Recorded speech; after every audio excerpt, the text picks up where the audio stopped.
Hello. Welcome back to my YouTube channel.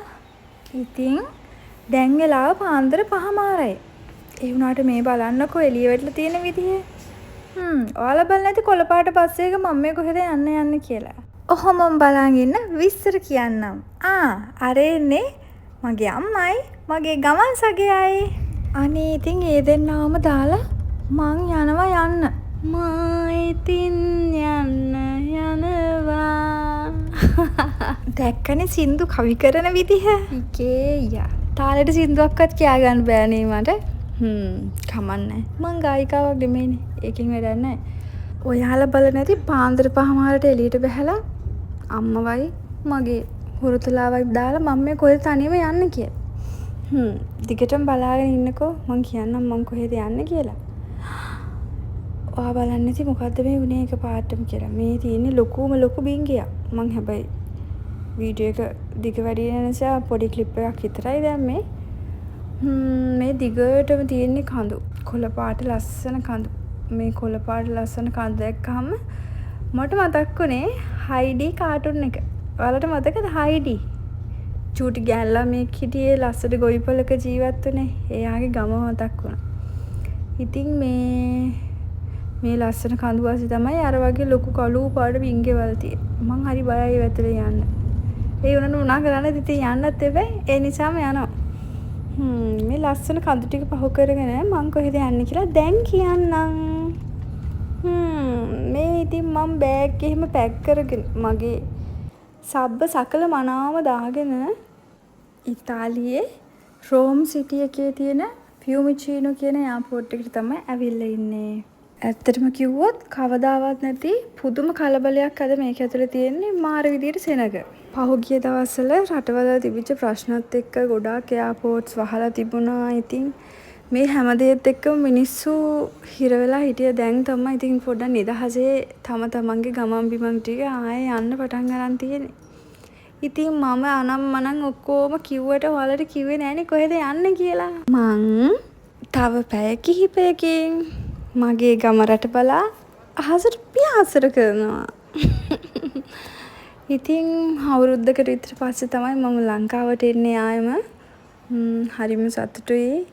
මගේ රටට එනවා කියන ඒ ෆීලිං එක දැනෙනකොට අර කියන්නේ ඇඟේ සම්මනල්ල දුවනවා වගේ කියලා. අන්න එහෙම එකක් තමයි තියෙන්නේ.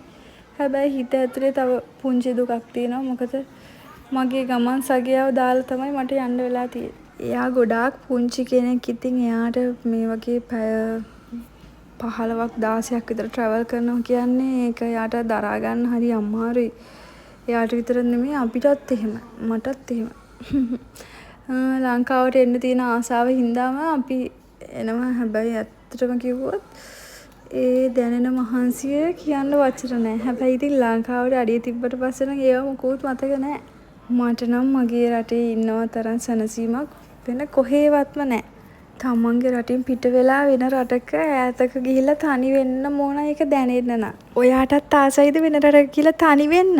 තනි වෙලා බලන්නකෝ. ආස හිතේ. ඉතින් තව පැයකින් වගේ රෝම් වලින් පිටත් වෙනවා. මට ෆ්ලයිට් එක තිබුණේ 3:45ට. ඉතින් දැන් නම් හරිම බඩගිනි. මොකද දවල්ට හරියට කන්න හම්බුනේත් නැහැ. නිදිමතකුත් තියෙනවා. බලන්නකෝ එයා hina වෙලා ලස්සනට පිළිගන්න විදිය. එමිරේට්ස් එයාලයින් එක ගැන වචනයක් අනිවාර්යයෙන්ම කතා කරන්න ඕන. මොකද මම දැන් අවුරුදු ගාණක් තිස්සේ ට්‍රැවල් කරනවා. මම වෙන එයාලයින්ස් try කරලා තියෙනවා. හැබැයි එමිරේට්ස් එයාලයින් එක තරම් මට හිතට දැනුණ වෙන කිසිම එයාලයින් එකක් නැහැ. මොකද මම එහෙම කියන්න හේතුව මට වෙන එයාලයින්ස් එක්ක ගොඩාක් බෑඩ් එක්ස්පීරියන්ස් තියෙනවා. සමහර එයාලයින් තිබුණා ලෑන්ඩ් කරනකම් මරණ බයෙන් හිටියේ. තව සමහරක් එයාලයින්ස් වල කෑම බිම ගත්තම අන්තිමයි. කටේ තියන්න බෑ මෙලෝ රහක් නැහැ. ඉතින් මේ වගේ දේවල් වුණාට පස්සේ ෆස්ට් ටයිම් ට්‍රැවල් කරන කෙනෙක්ට උනත් දෙපාරක් හිතන්න වෙනවා මම ආයෙ ට්‍රැවල් කරනවද? හැම ෆ්ලයිට් එකකම මේ වගේ ප්‍රශ්න තියෙනවද කියන වගේ දේවල් එන ඔළුවට. ඉතින් මම ওই විදිහට ට්‍රැවල් කරලම තමයි එමිරේට්ස් එයාලයින් එක මට ට්‍රැවල් කරන්න හොඳයි කියලා මම තීරණය කරේ. මේක මගේ අත්දැකීම. මම දන්නේ ඔයගලන්ට කොහොමද කියලා. ඉතින් කමෙන්ට් එකක් දාගෙන යන්න ඔයාලටත් තියෙනවද කියලා මේ වගේ එක එක අත්දැකීම්. මීට කලින් එමිරේට්ස් එයාර්ලයින් එක try කරලා නැත්තම් try කරලා බලන්න. ආස හිතෙයි. ඉතින් විස්තර කතා කරන්න ගිහලා කියන්නත් අමතකුණානේ. මම නම් දැන් රෝම් වලින් පිටත් වුණා. දැන් අපි යනවා ඩුබයි වලට. මේ ඔයාලට පේන්නේ මොහොත හස උඩින්. ඉතින් මේ රැලි තියෙනවා හරි ලස්සනයි. ඒ වුණාට ඉතින් මේ වගේ වෙලාවක හිතේ පොඩි බයකුත් තියෙනවා. කොහෙ ගියත් කාලා ඉන්න බෑ. මේ තියෙන්නේ මෙනු එක. මගේ රෑ කෑම එක තමයි මේක. ඉබ්බ පරිගින්නටත් එක්ක මනටම කෑවා. කෑම එක නම් රහයි. චිකන් තිබුණා, චීස් ක්‍රීම් එකත් එක්ක උණුවෙන් රස කෑම එකක් හම්බුණා. ඉතින් ඩෙසර්ට්ස් නම් මම එළිය කැමති නෑ. ඒ නිසා චුට්ටක් කෑවා. කන ගමන්ම ලංකාවේ ෆිල්ම් එකකුත් බැලුවා. මේ ඉතින් කවදාවත් වයසට යන්නේ නැති චරිත. ඉතින් ඔහොම ෆිල්ම්ස් බලලා කෑම කාලා චුට්ටක් නිදාගත්තා. හැබැයි හරියටම නිින්ද ගියේ නැහැ ඉතින්. මොකද ගෙදර වගේ නිින්දයක් නැහැ නේ ඇත්තටම. ගමන් මහන්සියයි ඉක්මනට ගෙදර යන්න තියෙන ආසාවත් එක්ක හරියට නිින්ද ගියේ නැහැ. තව ෆිල්ම් එකක් බැලුවා රෝස ආදරේ කියලා. ඉතින් මේක සම්පූර්ණ බලන්න හම්බුනේ නැහැ. මම ඊළඟ එකෙන් බලනවා කියලා හිතාගෙන හිටිය ෆිල්ම් එකේ භාගයක් බැලුවේ. දැන් මේ වෙනකොට අපි ඉන්නේ මේ ඩුබයි එයාපෝට් එකේ. දැන් ලෑන්ඩ් කරන්න තමයි ඉන්නේ ලෑස්ති වෙන්නේ. බලන්නකො චුටි ලයිට්ස් තියෙන මේ වාහන හිතා ගන්නවත් බැරි තරම් චූටි විදිහට තමයි පේන්නේ. මට නිකන් ගේම් එකක් ප්ලේ කරනවා වගේ මූඩ් එකක් තමයි මේ වෙලාවේ. මම ඉතින් ඔයගොල්ලන්ට පෙන්නන්න ඕන කියලා හිතුවා. ගොඩක් අය ඉතින් දකිනවා මේ දේවල්. හැබැයි දකින්න නැති කෙනෙක් බලන්න ආසයිනේ. ඒ නිසා තමයි මම මේ දේවල් එකින් එක හැම දෙයක්ම ඔයාලත් එක්ක ෂෙයා කරගන්නේ. ඔන්න ඉතින් ඇස් දෙකෙන් බලන්න විතරක් නෙමෙයි මේ සත්‍ය අහන්නත් එක්කම මම චුට්ටක් කටවහගෙන ඉන්නම්කෝ.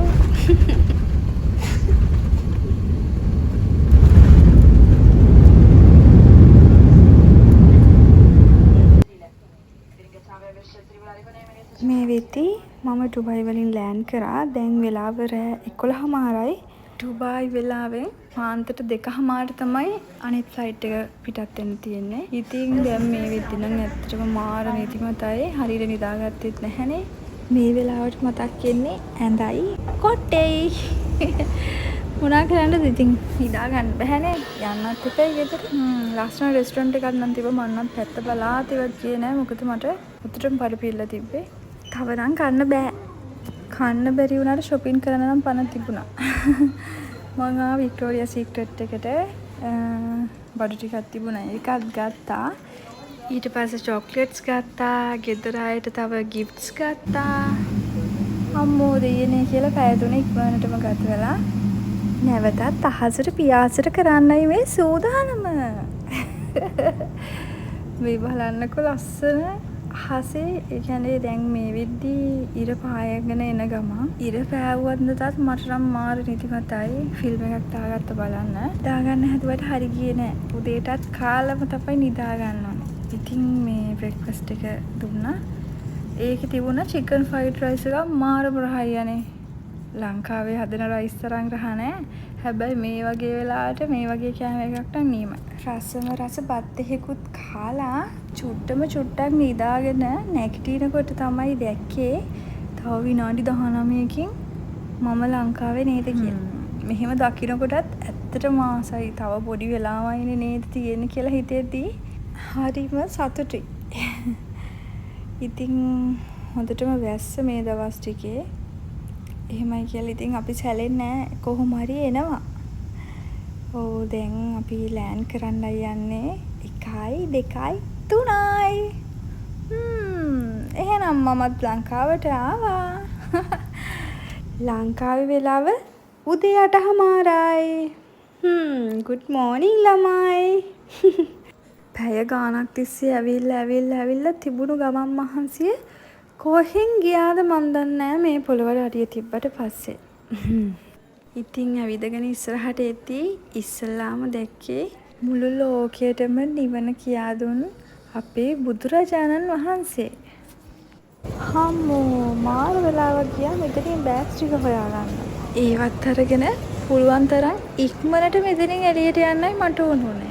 ඇත්ත වශයෙන්ම කිව්වොත් ඉතින් මම මෙතෙන්ට වෙනකම් මෝඩයා වෙලා හිටියේ. මං හිතුවේ අපේ ගෙදරින් කවුරු හරි මාව එක්කගෙන යන්නේ කියලා. හැබැයි මෙතනින් එළියට ගියාට පස්සේ තමයි හොඳම වැඩේ උනේ. පොඩ්ඩක් බලාගෙන ඉන්නකෝ කවුද මාව එක්කගෙන යන්න ඇවිල්ලා තියෙන්නේ කියලා. මං හිතුවේවත් නැති වෙලාවක හිතුවේවත් නැති කෙනෙක් තමයි මාව එක්කගෙන යන්න ඇවිල්ලා තියෙන්නේ. ඉතින් ඔයාලා බලනවා ඉතින් කවුද මේ එයා කියලා. ඔහොම බලාගෙන ඉන්නකෝ. මම දැන් ගෙදර ආය හොය හොය යනකොට මම එකපාරට යාව දැක්කට පස්සේ ෂොක් වුණා. මේ ඉන්නේ යා. එතනින් එහාට මම මොනවද කරන්න ඕන කියලාවත් මට හිතා ගන්න බැරි වුණා.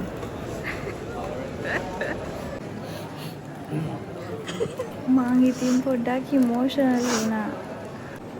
මේවා ඉතින් සතුටු කඳුළු. ලංකාවට ආව කියලා දෙනේදී මාරම සතුටුයි. ඊටත් වඩා සතුටුයි මෙයා මාව එක්කගෙන යන්න ආපු එකට. අම්මෝ හොඳටම වහිනවා. පාර පේන්නේ නැති තරමටම වහිනවා. පාර පේන්නේ නැතත් මෙයා මාව පරිස්සමට එක්කගෙන යනවා කියලා මම දන්නවා. ඉතින් ඔයාලා බලනවා ඇති කවුද මෙයා කියලා. මෙයා ගැන දැනගන්න ඕන නම් මගේ ඊළඟ වීඩියෝ එකත් අනිවාර්යයෙන්ම බලන්න. එහෙනම් ඉතින් ඔයා පරිස්සමින් ඉන්න ඕන. මං ගිහින් එන්නම්. බයි.